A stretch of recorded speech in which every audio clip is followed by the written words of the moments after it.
तो मुल्क में भी दस्तक दे चुका है ओमिक्रॉन। आपको बता दें कि कर्नाटक में ओमिक्रॉन के 2 मामले सामने आने के बाद हुकूमत की तशवीश में इजाफा हुआ है। कर्नाटक के वजीर आला बिस्वराज बोमई ने मरकजी वजीर सेहत मनसुख मंडाविया से इस मामले को लेकर बातचीत की है। उन्होंने कहा कि मरकजी वजीर सेहत नए तनाजुर में नए रहनुमा खतूत पेश कर सकते हैं। बिस्वराज बोमई आज 1 बजे माहिरीन सेहत की मीटिंग भी करेंगे। उधर दोनों मुतासरीन के राब्ते में आने वालों को तलाश करने की कोशिशें भी तेज हो गई हैं।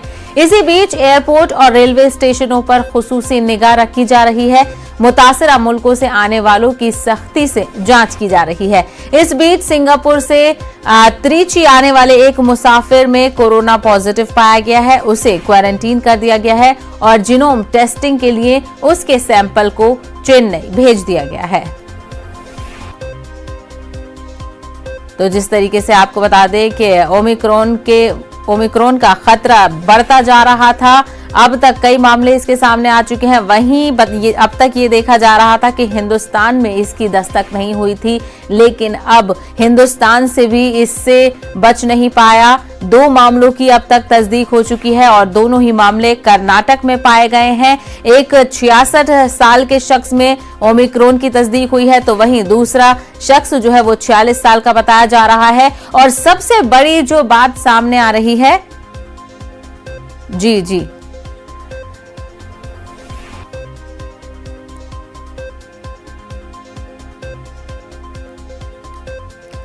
तो जैसा कि हमने आपको बताया कि जो 46 साल का शख्स है, सबसे बड़ा सवाल यही है कि वो किसी बैरून मुल्क से नहीं आया है, वो उसको हिंदुस्तान में होने के बावजूद ही ओमिक्रॉन की तस्दीक हुई है। मजीद तफसीलात हासिल करेंगे, हमारे नुमाइंदे रऊफ इस वक्त हमारे साथ जुड़ गए हैं। रऊफ, 2 लोगों में ओमिक्रॉन की तस्दीक हो चुकी है, कितना बड़ा खतरा अब मुल्क को हो सकता है? जी बिल्कुल भी मुल्क में पहली मर्तबा मुल्क के IT शहर बेंगलोर में 2 केसेस सामने आए हैं ओमिक्रॉन वायरस। इनमें की तस्दीक इसमें इन दोनों अफराद में हुई है। एक शख्स का ताल्लुक जनूबी अफ्रीका से है, जिसकी ट्रैवल हिस्ट्री में जनूबी अफ्रीका है। तो दूसरा जो शख्स है वो मुकामी शख्स है, जिसकी कोई ट्रैवल हिस्ट्री नहीं है। और ये सबसे बड़ी हैरत की बात है कि मुकामी शख्स में किस तरह ये वायरस दाखिल हुआ है। जो कोरोना का एक नया वेरिएंट कहा जा रहा है ओमिक्रॉन। 2 मामला जो है कल इनकी दोनों अफराद की रिपोर्ट पॉजिटिव आने के बाद एक तरह से पूरी रियासत में अलर्ट जारी कर दिया गया है और इस सिलसिले में सख्त इक़दाम किए जा रहे हैं। आज दोपहर 1 बजे वजीर आला की मीटिंग होगी, जिसमें वजीर सेहत डॉक्टर सुधाकर, महकमे सेहत के अफराद, महकमे पुलिस के अफराद सभी शिरकत करेंगे। एक आला सतही मीटिंग इस ताल्लुक से होगी कि मजीद क्या इक़दाम किए जाए, मजीद क्या चौकसी बरती जाए, क्योंकि ओमिक्रॉन जिस तरह से ये भी एक हैरत की बात है कि जो दोनों अफराद हैं, एक की उम्र जिसमें 66 साल है और दूसरे की उम्र 46 साल है और दोनों अफराद ने कोविड के दोनों डोज हासिल किए थे। इसके बावजूद किस तरह इन्हें ये वायरस हमला इस वायरस का हमला हुआ है, ये भी एक हैरत की बात है और इस पर भी जो है गुफ्तगू जारी है। एक बात ये भी कही जा रही है कि जो दानिश्वर हल्का है या माहिरीन है, ये वायरस उतना खतरनाक नहीं हो सकता। ये भी एक पहलू सामने आ रहा है। बहरहाल देखना ही होगा कि आने वाले दिनों में क्या सूरत हाल बनती है। ओमिक्रॉन के 2 मामला शहर बेंगलोर में सामने आ चुके हैं। जी लेकिन रऊफ, सबसे बड़ा सवाल ये हो जाता है कि जो दूसरा शख्स में तस्दीक हुई है वायरस की, उसकी कोई ट्रैवल हिस्ट्री नहीं है। तो ऐसे में अब ये जानना बेहद जरूरी हो जाएगा कि इसमें कैसे बचा जाए मुल्क में रहते रहते, क्योंकि अब तक तो ये मुतालबा किया जा रहा है कि बैरून ममालिक की जो परवाजें हैं उन पर रोक लगाई जाए, लेकिन इस मामले ने तो और तशवीश में इजाफा कर दिया है। जी बिल्कुल भी यही बात यहाँ के वजीर सेहत डॉक्टर सुधाकर ने कही है कि इस सिलसिले में मजीद तहकीक जारी है कि इस शख्स के जो ताल्लुकात हैं या फिर गुज़िश्ता दिनों में जो सरगर्मियां रही हैं उसकी तमाम मालूमात इकट्ठा की जा रही है। फिलवक्त मैं आपको बता दूं कि बोरिंग अस्पताल में ये दोनों अफराद यानी कि जो 46 साल मरीज है उसका इलाज जारी है। और खास तौर पर ये हुकूमत ने कल ही ये फैसला लिया है कि जो भी इस तरह के मामला बेंगलोर में पेश आएंगे, नए स्तर के जो मामला हैं वो बेंगलुरु में अगर पेश आएंगे तो इनका इलाज शहर के सरकारी बोर्डिंग अस्पताल में किया जाएगा और इसके लिए खुसूसी तौर पर इंतजाम हुकूमत ने कर दिए हैं।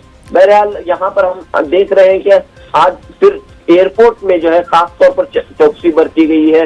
एयरपोर्ट में जो भी यानी कि बैरून मुमालिक से जो भी मुसाफिर आ रहे हैं उनकी बाकायदा जो है टेस्टिंग की जा रही है। सिर्फ नेगेटिव रिपोर्ट रखने वाले या नेगेटिव रिपोर्ट आने के बाद ही उन्हें जो है भेजा जा रहा है। बिल्कुल, तो तमाम तर इकदाम किए जा रहे हैं। वहीं इस मामले को लेकर आज की जो मीटिंग होने वाली है उस पर भी हमारी खास नजर बनी रहेगी। रऊफ, हमसे बात करने के लिए बेहद शुक्रिया। ओमिक्रॉन ने मुल्क में दस्तक दे दी है, जो कि तशवीश का बाइस है। मरकजी और रियासती हुकूमतें नए चैलेंज से निपटने की तैयारियों में जुट गई हैं।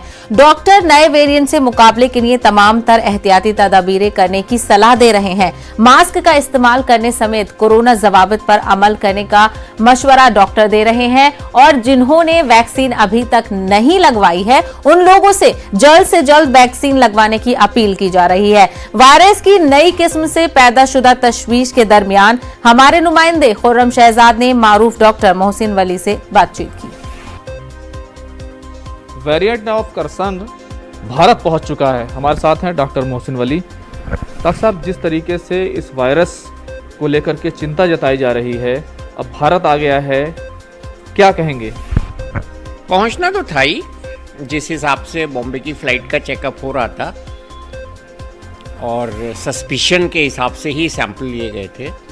कोविड पॉजिटिव लोग थे, साउथ अफ्रीका से कनेक्शन था उनके आने का, तो ये तो बात तय थी कि इसमें कुछ पॉजिटिविटी आएगी। और इस पॉजिटिविटी आने का बड़ा मतलब ये है कि हम सजग हैं, हम अलर्ट हैं। ये नहीं कि वो पेशेंट कल को ख़त्म हो जाएंगे, लेकिन इस पॉजिटिविटी से बहुत बड़ा ये एक मैसेज निकला है कि जिन लोगों को दोनों डोज नहीं लगी हैं वो दोनों डोज फ़ौरन लगवा लें, और जिन लोगों को एक भी नहीं लगी है वो तो बहुत ज़्यादा जल्दी लगवाएं। डॉक्टर साहब, अगर देखें जो पहले जो वेरिएंट थे और ये जो वेरिएंट है, ये कितना खतरनाक है और किस तरह के सिम्टम्स इसमें आ सकते हैं? देखिए, सबसे बड़ा सिम्टम जो साउथ अफ्रीका की डॉक्टर ने बताया है, जिन्होंने ज़्यादातर केसेस देखे हैं, उन्होंने बताया कि एक्सट्रीम फटीग, बहुत ज़्यादा थकान मरीज़ को होगी और गले में खराश, स्क्रैचीनेस होगी, फीवर हो सकता है, रोज़ हो, एक आध दिन में हो। उसके बचने का मंत्र ये है कि मास्क लगाएं। सिंगल पॉइंट प्रोग्राम में जो दे रहा हूँ, मास्क लगाएं और मास्क से ही बचाओ।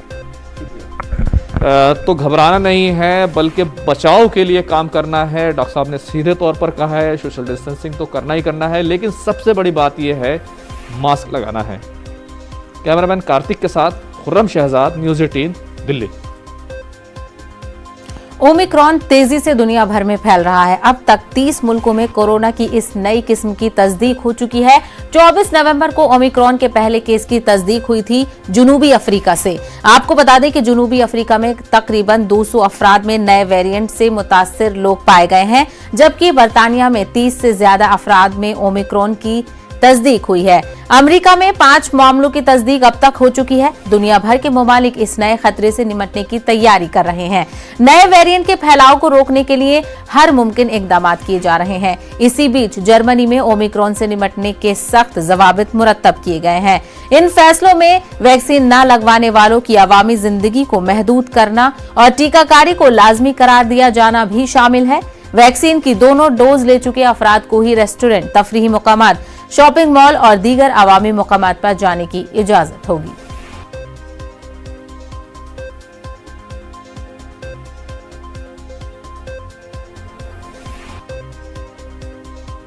तो आज की ताजा खबर में फिलहाल रुकेंगे एक छोटे से ब्रेक के लिए, जल्द लौटेंगे कुछ और खबरों के साथ।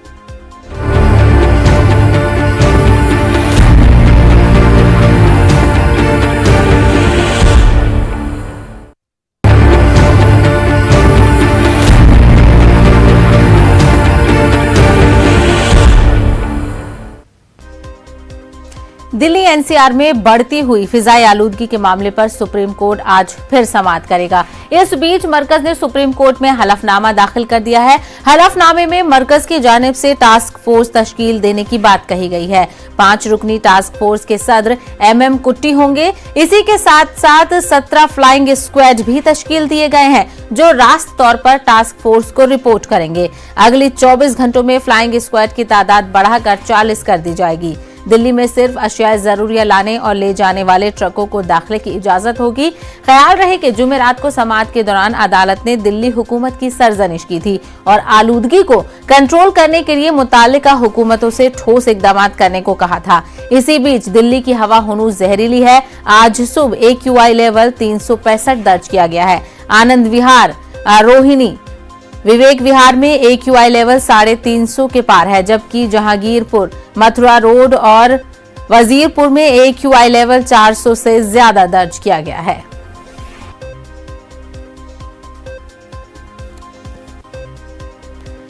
मजीद तफसील हासिल करेंगे, हमारे नुमाइंदे सुशील इस वक्त जुड़ गए हैं। सुशील, कल की फटकार के बाद आज लगता है कुछ हरकत में आई है हुकूमत और फिर समाअत होनी है सुप्रीम कोर्ट में।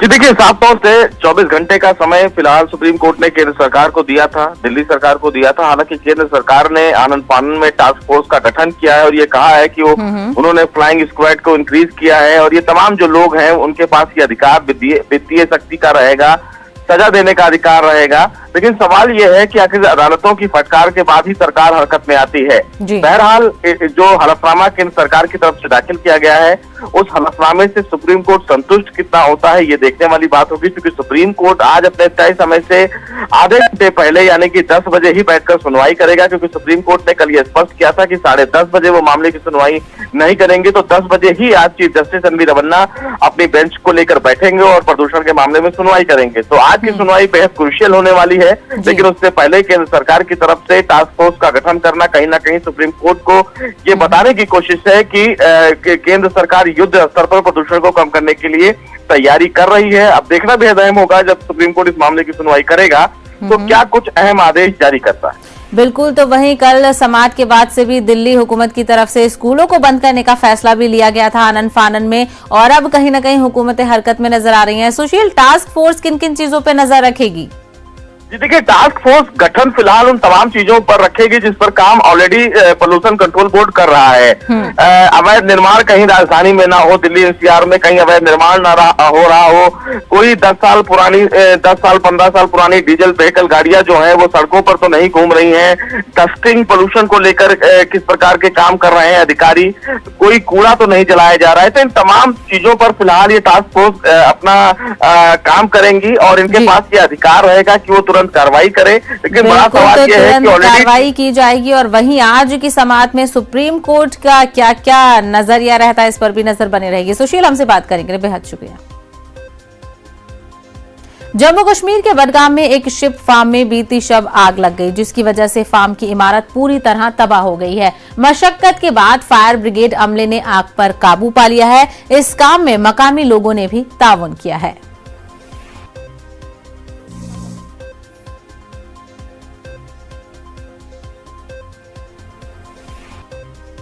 भोपाल गैस सानेहा को 37 साल मुकम्मल हो गए हैं। 2 और 3 दिसंबर 1984 की दरमियानी रात को भोपाल यूनियन कार्बाइड से निकलने वाली MIC गैस से हजारों लोगों की मौत हुई थी और आज भी लाखों लोग इसके मिस्र असरात से मौत और जिंदगी की कश्मकश के बीच जिंदगी गुजारने को मजबूर हैं। भोपाल गैस हादसे को दुनिया का सबसे बड़ा सनती हादसा कहा जाता है, लेकिन हादसे के 37 साल बाद भी आज तक इस मामले में किसी शख्स को 1 घंटे की भी सजा नहीं दी गई है। हादसे की 37वीं बरसी पर आज भोपाल गैस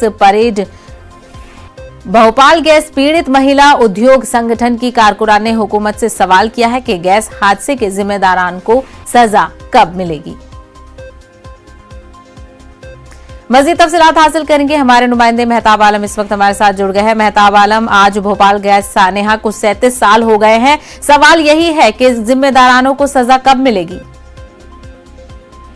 सहबा, यकीनन एक बड़ा सवाल है और 37 साल किसी हादसे के लिए बहुत होते हैं। मरकजी हुकूमत हो या सूबाई हुकूमत, दोनों हुकूमतों ने इनके मुतालबात को लेकर जो है हमेशा नजरअंदाज किया है। जी। मैं एक छोटी सी मिसाल देना चाहता हूँ कि गैस हादसा जब हुआ है तो सुप्रीम कोर्ट के बाहर राजीव गांधी ने जो समझौता किया था वो 3,000 मौत और 1,02,000 मुतासिरीन का मुआवजा था, और सुप्रीम कोर्ट ने जो एक्सपायरी जारी की थी वो 15,273 मौत और 5,72,274 मुतासिरीन का मामला था। ये वजह की गैस मुतासिरीन अपने आप को ठगा हुआ महसूस करते हैं। उनका कहना है कि 3,000 मौतों का मुआवजा 15,000 लोगों में तकसीम किया गया और 1,02,000 लोगों का मुआवजा 5,72,274 लोगों में तकसीम किया गया। यही वजह है कि वो 5 गुना मुआवजे की मांग कर रहे हैं। इसके साथ साथ ही जो है इलाज के साथ जो है वो ये चाहते हैं कि उनको जो घटी हुई क्षमता है उसके साथ उनको रोजगार दिया जाए और उनके बच्चों की तालीम का मुफ्त इंतजाम किया जाए। मध्य प्रदेश की अगर बात करें तो पिछले 37 सालों में कांग्रेस और बीजेपी की हुकूमतें रही हैं, दोनों ने वादे बहुत किए, लेकिन दोनों ही पार्टियों की हुकूमतों ने कि जो जिसके जिम्मेदार हैं कि नहीं के उसको एक दिन या कहे एक लम्हे की भी सजा दिलवाने में नाकाम रही हैं। बल्कि जब यूनियन कार्बाइड के मालिक यहाँ पर आए थे तो उनको भगा दिया गया था। वही वजह है कि दोनों पार्टियों से यहाँ के गैस मुतासिरीन भी नाराज हैं और आज भी 33वीं भर्ती पर उनका मुतालबा यही है कि कब मिलेगा इंसाफ। अब सरकार क्या देती है जवाब, ये आज देखना होगा। बिल्कुल, तो जो भी मुतासरीन हैं आज भी उनको इंसाफ का इंतजार है और कहीं ना कहीं ऐसा लग रहा है कि हुकूमतों ने खातिर ख्वाह इकदामात नहीं किए हैं, जिसकी वजह से इन तमाम लोगों को आज इन सब चीजों से जूझना पड़ रहा है। मेहताब आलम, हमसे बात करने के लिए बेहद शुक्रिया। तो आज की ताजा खबर में फिलहाल इतना ही, दीजिए इजाजत, आदाब।